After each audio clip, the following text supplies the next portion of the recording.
Darling అసలు చాలా మందికి ఒక చిన్న డౌట్ ఉంది. రాబిన్హుడ్ అనేది ఇంగ్లీష్ టైటిల్ కదా, మన వాళ్ళందరికీ అర్థమవుతుందా? రాబిన్హుడ్ అంటే ఎవరు, ఆ పదానికి అసలు మీనింగ్ ఏంటి?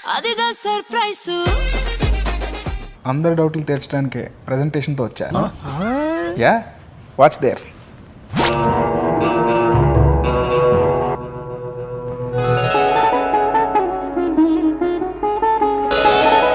పందిపోట్లు దోచుకున్న సంపదని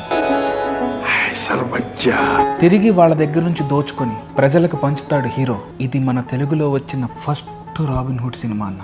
అంటే ఇప్పుడు మంది కూడా ఒక జానపద సోషల్ ఫండ్స్ సినిమా అంటావు. అదేంటండి శంకరాభరణం కథ చెప్తే అడవిరావుని అర్థం చేసుకున్నారు. Oh you came in that route.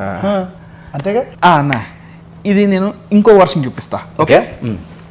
సాధుజనుల్ని రక్షించడానికి, దుర్మార్గుల్ని శిక్షించడానికి కల్కికి మారు రూపమైన కొండవీటి దొంగ అవతారం ఎత్తుతాను. మీరు చేస్తున్న అన్యాయాల్ని కొండవీటి పొలిమేరలు దాటేదాకా తరిమి తరిమి కొడతాను. ఈ సినిమాలో మెగాస్టార్ చిరంజీవి గారు మన్యం ప్రజల్ని భూస్వాముల అన్యాయాల నుండి రక్షించారు. మనకు తెలిసిన నెక్స్ట్ రాబిన్హుడ్ ఈయనే అన్న.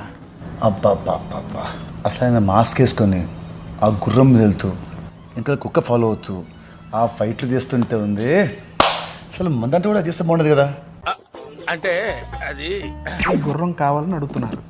యా, గుర్రము, ఒక మాస్క్, ఒక కుక్క పిల్ల. ఓ యూ కేమ్ ఇన్ దట్ రూటా అన్న. ఇంకోటి ప్లే చేస్తా, ఈసారి క్యాచ్ చేసేస్తారు. థర్డ్ది. ఓకే.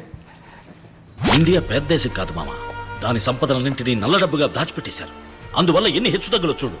ధనవంతుడు ఇంకా ధనవంతుడు అవుతున్నాడు, పేదవాడు ఇంకా పేదవాడు అవుతున్నాడు. నాన్న, ఈ దేశంలో ఉన్న బ్లాక్ మనీ మొత్తాన్ని వైట్గా మార్చేసి ఈయన ప్రజలకు హెల్ప్ చేశాడు. మరి వైట్ మనీని ఏ రంగులోకి మార్చాడు? అన్నయ్య అన్నయ్య అన్నయ్య. జోక్ అన్న, కొంచెం బిజీగా ఉన్నాం కదా, ఆఫీస్కి వెళ్ళి నవ్వుకున్నా. ఇప్పుడు ఇవాళ రేపా?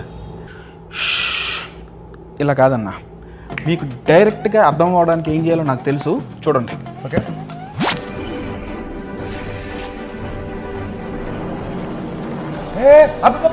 అది మన సినిమా మొత్తం వేస్తామంటే ఇప్పుడు మీకు అర్థం అవ్వట్లేదు కదా. కామెడీ కానీ అబ్బా, నాకు మన ఆడియన్స్కి మొత్తం క్లారిటీగా అర్థమైంది.